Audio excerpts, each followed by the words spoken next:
Hello, world, and welcome to Friday's edition of Deal of the Week. We are the house heroes. We're here. We're real estate agents that are here to educate, empower, and teach you all things related to real estate. If you like what we talk about, please click the follow button. Push the like button if you like our content we have tonight, or today. Actually, it's 2 o'clock. And if you have any questions, hit the comment button, and we're more than happy to go over anything you want to talk about, including this particular house or even the journey you're on right now. So my name is Troy, and this is... I'm Ryan. Hey, and we're here to help you out, giving you the best deals we see every single week. This one I know we're going to talk about here real quick is in Pomona. You know, it's on the LA County, San Bernardino County border. It's actually a very, very good deal. But before we get into that, we want to kind of go over a few comments that we keep running into just of late. And I know a lot of it is because of all the election madness and everything. But we've had a couple of popular analysts, real estate analysts came out and said, there's an uncertainty in the real estate market. Ryan, let's start you off, man. What do you see out there in the real estate market? It's nuts. I mean, it's still a ton of demand, limited supply, if any. This is normally the time of season where we see less and less supply. People are normally caught up with holidays, so, they don't want to list their home because they're getting ready to have Thanksgiving in it. They're getting ready to have, Christmas and other events, other holidays and stuff going on. And so you just don't see a lot of homes go on the market. And because of that, buyers are also tied up with all this family and all these other things and events and Christmas parties for, holiday parties for work. None of that's really happening this year. We had a lot of the sales that were pushed off, in the peak season in spring, and a lot of that demand is still there. And so when I'm out there showing the properties right now, it's absolutely madness. One of the offers we just lost, this morning we got the Dear John letter. Sorry, we went with someone else. And it was heartbreaking because it started off with 12 offers. By the time the round of counters was done, it was 18. And there was a model match home that had just closed 3 weeks ago. It closed for $975. It had been fully remodeled. All 3 bathrooms were in immaculate, top high-end condition. And our offer didn't get accepted at $970, and it had original 1960s bathrooms in it. And that's how nuts this market is right now. Yeah. So it's hot out there. All the economists are watching. They're expecting it to roll right into 2021. All the economists we've been looking at expect rates to stay low. And it's just more fuel to the fire. I was talking to one of my clients, and he geeks out on this stuff too. Economics. He used to trade a portfolio for a large insurance fund, and so he's asking me back end Fed and this and that, and it's just, he sees it too. He's like, everything I'm seeing just points to this market continuing to being strong, and it really is. And so,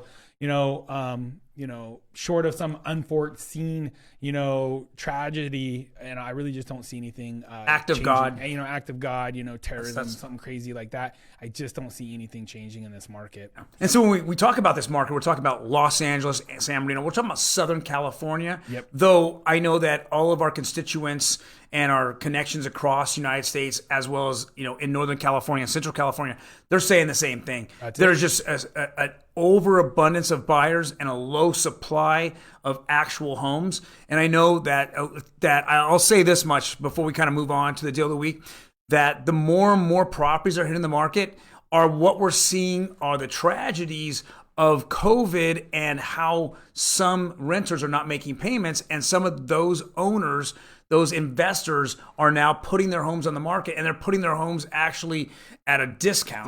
And we're seeing those out there. And unfortunately, those are the ones that are sticking around on the market. Anything that's vacant or it's owner occupied that's selling their home, those are selling in a weekend, over and over, weekend sold. And then the ones that are got these tenants in it, you do drive-bys, you can't even see the inside of it. They're just trying to sell it at discounts. So now we're kind of seeing a little bit of a disruption / distance between, everything that sells and then the tenant occupied I got to get rid of. So that's a departure. When clients ask me, hey, is the market falling? I see this property and they keep dropping their price. And I'd say 98% of the time It's a property with a tenant in it. And that's the only reason that home is not selling, because the majority of the buyer pool out there, they are owner occupant buyers. Yeah. And because of the situation we're in right now, you can't evict these tenants if they're not paying rent. Right. So these small landlords that own, I think it's more than 50% of homes out there that are rentals are owned by, a typical small investor who only owns one investment property. They don't always have the ability to hold on to this home when people aren't paying rent. Mm-hmm. And so a lot of people are worried, with rent control coming down the pipe, it just keeps gaining a stronger and stronger foothold. So some of these small investors are like, hey, maybe it's time for me to exit the market, take my money out, and do something else with it. So maybe they're going to go buy a bigger home, whatever. But so what deals are out there right now? That's exactly what they are. They are homes with tenants in place that you just don't know if they're going to continue to pay rent. If they're not paying rent, you don't know if they're going to start again, and you don't know when you're going to be able to get them out because of all of the moratoriums put in place, especially if you're in an area with strict rent control like LA. I mean, I'd say you're at least 12 months out before you can get out somebody who's not paying rent right now. So, and again, I've said this as an investor myself. The easiest, if you're going in and you're saying, hey, as an investor, I'm not a first-time home buyer, but as an investor, I see all these deals. It's not really the time to buy as an investor. Let those properties kind of simmer, and they'll keep dropping. But I encourage all investors out there that have a vacant property, that are looking for a tenant, to go Section 8. It is guaranteed money every single month. You don't have, that's why when you start straying off and finding your own, tenants, this is what could happen. They stop making payments. You can't evict them right now, especially if they're making small payments to you. You can't, you're just kind of stuck. But with Section 8, the government is directly depositing the money that they agreed upon every single month into your account. And you have that, that settle in your soul there, knowing that that's going to happen every single month. So no, it's great. I love our Section 8 tenants right now. Yeah. I mean, and they're not worried, and they're inflation proof, they're employment proof, they're problem act of God proof. Think about that. That's what you need to think about versus, hey, I just interviewed a guy who's making $1 million a month, and he's got $1 million in the bank. And the second he loses his job, he's out there, thinking all the ways that he can get by. And obviously, unemployment isn't going to handle it, right? For you, his first needs are what? Groceries, gas, everything else right now, especially during Christmas time. So, Ryan, tell us about the deal of the week here. Well, I'm going to run through your foreclosure slides. You're always proud of it. So here it is this week. There's only 135 homes on the entire MLS, and this is CRMLS, which is California Regional MLS.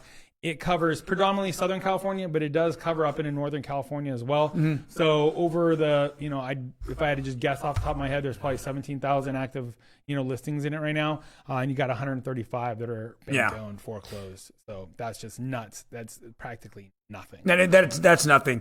So we're not seeing a foreclosure wave at all. There's just nothing like that. So. No. All right, tell us about this property in Pomona.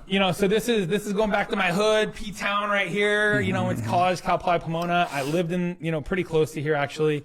In the ghetto actually is where I lived. And then I owned a rental just on the other side of the 71 from this property here, and it's almost model match to the rental. Some of the comps that I'm going to pull up are model match to one of the rentals I own. But so this is 959 Syed Street. It's in Pomona, 91768. So this is very close to Cal Poly. We'll pull up the map here in a second as well. You're close to Fairplex, Benelli Park up there in San Dimas. Very, very convenient because you got 71, you got the 10, the 57, the 210, all, within a football throw from here. This is 4 bedrooms, 2 bath, just under 1,300 square foot. So it's decent size, built in the 60s, 1961. And, it's got a tenant in place. But the good news is that tenant is slated to move out soon. So a lot of people are going to see this and be like, oh, tenant occupied. It's a little bit harder to show normally. A lot of people are worried that they're going to have to take it with. But if you read the small print, what's in the private remarks, it says they are moving out. So that is huge. So roof looks solid from what we can tell in the photos. I mean, this is our only photo here, front front photo, so I can't read a ton into it. But I do know I love the area. You know, as an investor, it was great because we always had a lot of kids in the area because of Cal Poly. When we rented ours out, we actually rented it to a professional in the area, and he was actually pretty cool because we ended up selling him a home when he was ready to done renting, done with that chapter of his life, and we ended up selling it after a couple tenants in there. But we had really good opportunities both with college and professionals in the area. There's, tech center in this area. You got the local Cal Poly brewery. You got the Cal Poly farms there. So you got the farmers markets. It's just a really good neighborhood now. I feel like, you've got a lot of public transportation through there. You're right off a Holt. It's solid. I love the area. And you've got a lot of tech going in there now, especially with the university. They're trying to develop a lot more tech in that neighborhood. I know when when I had that property there, I dealt a lot with the school. Actually, they were trying to start a program, which is, I believe, still in place, where they were buying up homes in the area and then detaching the land from the structure. They owned the land, but they would sell the building on top to their faculty to try to make sure that they had faculty living close to the school to help really bolster the community and the economy in the area. And so it was basically going to be affordable housing for faculty, but they could then turn around and sell it to other faculty members in the future.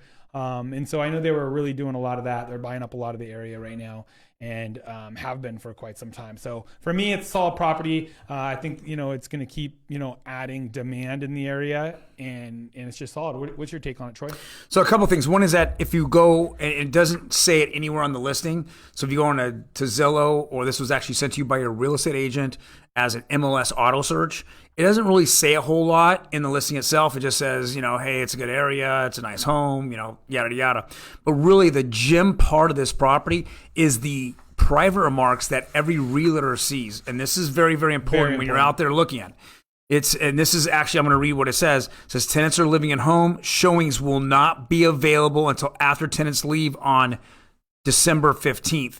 Please don't disturb tenants. Offers are subject to inspection only. So what this actually is even though I'm unable to see the house, the interior of the house, what I can do is I can drive by the house, and if I like the house, it's 4-bedroom, 2-bath, which is really nice. It's a fantastic price. It's under market. If I like it, I can write an offer today. Okay? And in the offer, your real estate agent will write subject to interior inspection. Then I submit my offer. Once, as then my agent will then try to get my offer accepted. Once it's accepted, we all know that we cannot close this with a tenant in place. So it'll have to be after December 15th. So there's two good things about this. Number one is that I can get in there before Christmas. Number two, when I go in the interior of the house, where I'm able to inspect it, and it can be anywhere from now to December 15th or even after December 15th, I can cancel if that property is not what I'm looking for. So I can tie up a property under market, right? Yep. I can put it in escrow. I can cancel at any time prior to or on the day of my inspection or me doing a walkthrough at that point. And on top of that, I can continue to keep looking for homes. It's solid. And to go back, this whole subject to interior inspection, it's always been around, and normally it's been used in this circumstance where there's tenants in place, and these agents, and the owners don't want to disturb the tenants. The tenants don't want 800 people walking through the home. Every other hour there's a new showing. You just can't impact them in that way. They don't have the same vested interest as the homeowner. So the only way to weed out the serious buyers from the looky-loos is to say, hey, give me all your documentation, write an offer, and we'll look at it. And if it would be something we would be open to consider, then we'll take you on the short list, and we'll normally try and get you into that property on a special, showing date that we've now set up with the tenant, giving them 24-hour notice. We'll get you in there with any other prospective buyers that are solid as well, and you'll see that. So a lot of times you'll be able to see this home still before you even get your offer accepted. If you don't like it, you back out. You haven't even put a deposit in escrow. If you like it, but maybe not at the price you wrote, normally you're just writing at list price or a little above just to show, hey, you're serious. If from what you see you want to adjust it, you got the chance to adjust it. And if you want to move forward, you tell that listing agent, hey, your agent and the listing agent, I want to move forward. Let's get this into escrow. And then you get it in escrow, and you can have your inspections, termite, normal inspection, any subsequent inspections while the tenants are in place. Again, you normally just have to give 24 hours notice. For scheduling, you want to be, considerate to the tenants. But yeah, Troy makes a great point. And you don't close escrow until that tenant is out of the property. So you don't put your money on the line. Yeah, absolutely. So that's the thing. Your money never goes on the line until you actually walk that property. Until you walk the property. But I'm saying you don't close escrow until the tenant's out of the property completely as well. So yeah, so that's this one's solid A to Z. This gives you that shot to get in and get in the mix before it hits an open market vacant property where prices are going to go through the roof. So this is a picture of it. Looks like the roof looks like in decent shape. It's tough to tell. I can tell they put in some new windows because you see the white crosshatch windows. Looks like they're probably aluminum, so it's probably done 80s, 90s. You got a big, swamp cooler out this side, window AC over there. It's tough to tell plumbing or any sort of electrical other than I know it's overhead feed. But here are the comps. So there's one on the exact same street that's 170 square feet smaller, and that property is going for $465. So 45 grand more for 10% less in structure. You have to remember this is a 6,000 square foot lot as well. So, you're going to meet the county requirements for building a back unit, additional dwelling unit. So that's huge as well because, that's a good step up. You live in it, you work on building the ADU, maybe you rent out the ADU, then you rent out the front unit, and then you exit stage left, go buy up and have other people paying your mortgage for you. So you got model match, well, not model match, but a solid comp, same street, 465. Then you've got over on the other side, the west side of the 71 there, these here on Bar Judd, and that's, that's very close to where I own mine. They're, again, 1,200 square feet, so a little bit smaller, and they're going for 480, 485. And then you see stuff in the 500s, it's a little bit bigger. That's a little bit better neighborhood, bigger lots there as well. But this is all day comping high 400s. So you got at least, I'd say 60 grand in equity from what I'm seeing here. Here, these three clusters over here, that's the Bar Judd area. And this is it, Syed. So you got Benelli up here, Benelli Park in the lake. You've got, Cal Poly's right here, all through here, Kellogg, woohoo. So there's our horses up over there. And so you got some industry here. And like we said, you've got the 10, the 57, the 71 coming off here. And up north of this, you got the 210. So this is solid property out there. So do a couple shout outs. What's up, Logan? Erla's on. What's up, hey, Erla? Jeff Collins. Yeah, he likes Cal Poly. There you go. Benny Acosta, Eve, Andre, what's up, everybody? So thanks for joining us. If you guys have questions on this, if you guys have questions as an investor, buying a property with a tenant in it, whether or not they're paying rent, let us know.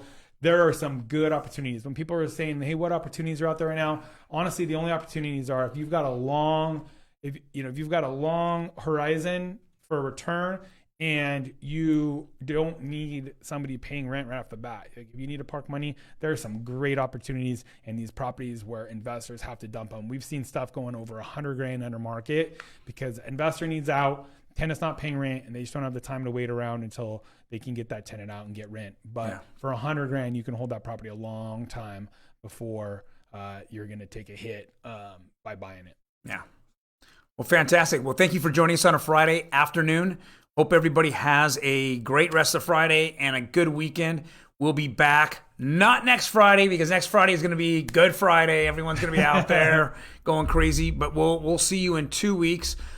The next time we'll be on, we'll be live on Tuesday. This Tuesday coming up, that is our Tuesday night live. Ryan, what are we doing on Tuesday night live? Yeah, we're looking at going over FHA 203K, do a little rehab primer. If you want to buy a home, you've seen a home and it's got a beautiful kitchen. You want that kitchen and you get outbid because everybody wants that turnkey property. And maybe you're doing FHA 3.5% down and you just didn't look as strong to those 20% down offers and you got beat out.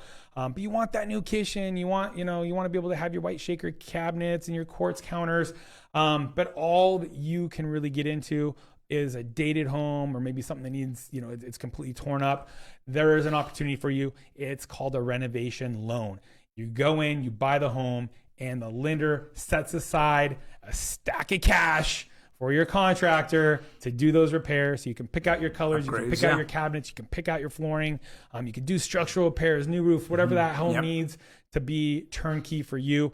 And so one of the most prominent ones is what's called an FHA 203K. It's great for entry-level buyers who want to have all of the benefits of those remodel kitchens and things like that. So we're going to do a little primer. So we're going to do a little primer on that. If you guys are approved for an FHA loan, or kind of curious about FHA, what it really means, and are there any strings attached, so to speak, go check out our last video from Tuesday. We cover what the property needs to have, or to flip it around, to not have broken with it, to qualify for FHA financing. So check that out from Tuesday. It's on Facebook, and it should be on our YouTube as well. If you guys have any questions, please hit us up. That's what we're here for, to educate and empower you.